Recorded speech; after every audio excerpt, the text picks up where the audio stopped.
Herzlich willkommen, liebe Leute, für eine neue Emission «Blick auf Europa».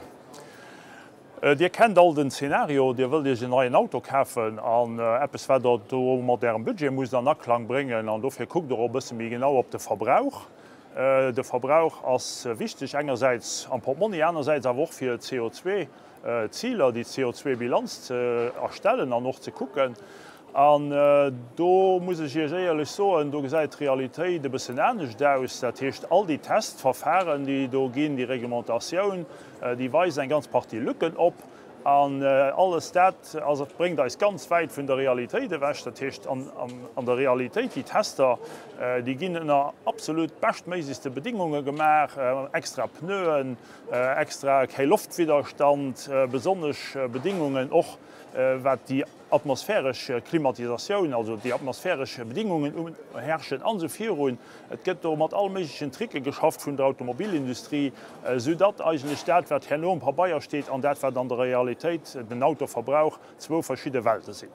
Bei mir heute hier auf dem Plateau habe ich einen Gast. Herzlich willkommen, Michael Kramer. Michael Kramer ist unser Vorsitzender des Transportausschusses.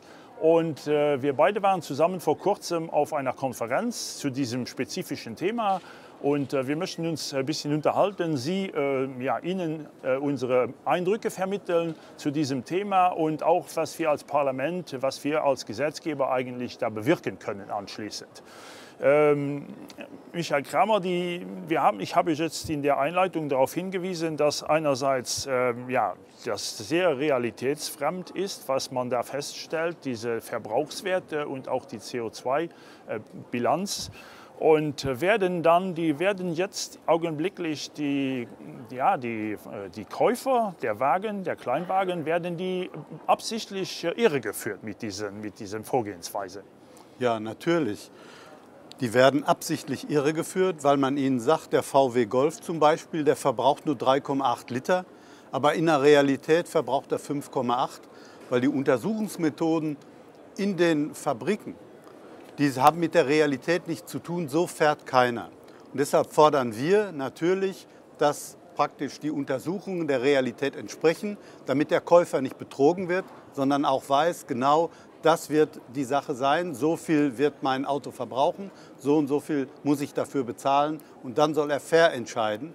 Und der Ehrliche darf nicht der Dumme sein, denn von 200 Untersuchungsmethoden ist herausgefunden worden, nur drei stimmen mit der Realität überein. Du hast jetzt den VW Golf erwähnt, aber da gibt es auch andere Beispiele. Du hast eben gesagt, nur 3. Das heißt, wir müssen jetzt nicht eine bestimmte Marke verteufeln, sondern der europäische Konsumentenschutz hat in Italien eine Studie anfertigen lassen unter wissenschaftlichen Voraussetzungen. Und da wurde auch ein Fiat zum Beispiel geprüft. Und es werden in der Tat zwischen 25% und 50% eigentlich Unterschiede gemessen zu der Realität. Und das macht sich schon im Jahresbudget, macht das sich schon stark bemerkbar. Ja, also das gilt nicht nur für Volkswagen, das gilt im Grunde in europaweit für alle Typen, für alle Fahrzeugtypen, für alle Produzenten von Autos. Die 3, das ist die Ausnahme. Alle machen das und damit gehen dem europäischen Steuerzahler oder den europäischen Staaten gehen 4 Milliarden Euro jedes Jahr verloren, weil natürlich auch nach diesen Berechnungen, die mit der Realität nichts zu tun haben, werden die ja eingeordnet, wie viel Steuern sie zahlen müssen. Und wenn das die Realität wäre, müssten die 4 Milliarden mehr Steuern zahlen. Und die hätten wir zum Beispiel, um die maroden Straßen zu reparieren, die maroden Schienenstrecken und so weiter und so fort. Das ist eine Sache. Eine andere Sache ist natürlich auch diese CO2-Bilanzen, diese Klimaziele. Die werden wir ja dann auch mit diesen Verfahren nicht erreichen. Das wird auch in dieser Hinsicht eine falsche Darstellung sein. Ja, auch die Klimaziele haben mit der Realität nichts zu tun. Wir kämpfen da um jedes Gramm Reduktion. Aber wenn die dann praktisch 50–60% durch die unterschiedlichen Vermessungs- oder Methoden ausgleichen können, dann stimmen auch die Klimaziele nicht. Und die müssen stimmen. Deshalb wollen wir eine faire Betrachtung. Auch in Zukunft muss der Kunde der König sein. Und der muss aber die Informationen, die er bekommt, die müssen stimmen, lügen, haben kurze Beine. Das darf nicht sein. Du hast jetzt die Methoden erwähnt und genau denke ich, dass man auf diesem Sujet, auf diesem Thema muss man arbeiten. Die Methoden muss man in Frage stellen. Es müssen neue Methoden entwickelt werden. Wie kann der Gesetzgeber, wie können wir zum Beispiel als Parlament hier einwirken, dass es in Zukunft nicht mehr so realitätsfern ist, sondern genau der Realität entspricht und dass wir dann auch unsere Ziele erreichen werden. Also viele Umweltverbände haben schon sich darüber Gedanken gemacht und haben andere Methoden entwickelt. Hier in Brüssel hatte ein Umweltverband vorgestellt, ein Auto, was praktisch im normalen täglichen Betrieb die Emissionen misst. Und diese Methode, die wollen wir haben, die Realität muss entscheiden und nicht die Fantasie, die nirgendwo erreicht wird. Im Moment muss ja zum Beispiel in den Vereinigten Staaten muss alles offengelegt sein. Hier in Europa ist das nicht der Fall. Das heißt, die Werte und auch die Verfahren im Labor, das ist im Moment so eine Art Betriebsgeheimnis und das braucht im Moment nicht offengelegt zu werden. Ja, wie die das erreichen, ist eine Sache, wie die Autos bauen. Aber die Überprüfung, das sollte eine unabhängige Instanz sein. Das könnte zum Beispiel der TÜV sein, der ja auch überprüft, ob ein Auto verkehrstechnisch sicher ist. Und das liegt auch nicht an der Werkstatt, sondern das macht die unabhängige Instanz TÜV. Die könnte das auch machen und mit den neuen Überprüfungsmethoden im Alltag prüfen, wie ist der Ausstoß. Und daran müsste alles berechnet werden.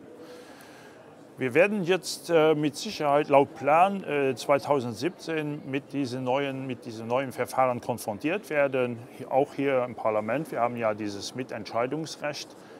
Ich denke, dass wir keine großen Unterschiede in den Fraktionen haben. Wir möchten reale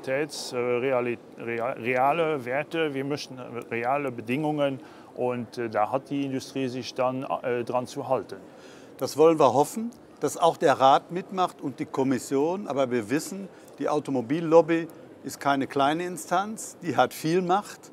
Und wir werden als Parlament auch mit Hilfe der Presse, mit der Öffentlichkeit so Druck machen, dass wir reale Werte haben wollen. Der Kunde darf nicht betrogen werden. Die Gesellschaft, da bleibt noch ein ganz Party für uns zu machen, ein ganz Party gesetzgeberischen Niveau zu machen. Wir werden das abhaken, weil das, wie mein Kollege Michael Kramer gesagt hat, am Endeffekt darf nicht der Klient den Dumme sein, den sich auf etwas verlässt. Im Moment kann ich so, es sind dubiose Machenschaften im Moment. Sie nutzen eigentlich das bestehende Reglement bis ins letzte Detail. Diese Lücken, diese Unklarheiten nutzen sie aus. Und ich meine, das ist nice für eben, wie gesagt, ein neues Reglement zu erstellen, die Lücken, die Unklarheiten für die zu machen, und dass wir dann an Zukunft Verlässlichkeit haben, dass man nicht, wie gesagt, bei unserem Plateau, dass man das nur der Klient, den Dummen ist, dass der muss bezahlen. Es wird jetzt auch in verschiedenen Mitgliedstaaten ist ja ein CO2-Besteuerungssystem. Müssen die Kunden jetzt Angst haben, dass sie doppelt besteuert werden? Oder ich könnte mir vorstellen, dass wir darauf achten müssen. Nicht eine Doppelbesteuerung, aber eine reale Besteuerung. Und der Kunde kann ja dann auswählen, wenn es reale Werte sind. Ich will wenig Steuern zahlen, dann kaufe ich ein Auto, was weniger verbraucht. Und natürlich, dann brauche ich auch weniger Sprit. Also dann wird das Autofahren insgesamt auch billiger, nicht nur die Steuer. Und die Emissionen werden gesenkt. Eine Win-Win-Win-Situation für den Kunden. Das wollen wir. Super, genau da kann ich mich anschließen, werde ich mitmachen. Die Gesellschaft Leute, das heißt Sujets, die uns immens beschäftigen, noch am Rand. Wir können an dieser Sendung die Aktualität ja nicht kommentieren, weil wir auch nicht mithaben. Das ist etwas, was heute Morgen aktuell ist, als Novent schon als UL. Das heißt Sujets, wo wir darauf schaffen, wo wir etwas erreichen für den Konsumenten, für den Klient, für den Automobilfahrer, und ich meine auch für unsere Umwelt. Und das ist wichtig. Und dafür so nicht. Ich danke dir recht herzlich, Herr Michael, dass du mitgemacht hast und unsere luxemburgischen Zuschauer ein bisschen informiert hast über die Konferenz, über das Verfahren und über die Möglichkeiten, die wir haben, als politisch verantwortlich da einzugreifen. Vielen Dank. Und ich danke dir auch für die Einladung. Herzlich merci. Auch ihr, ich werde nur gucken. Bis die nächste Woche.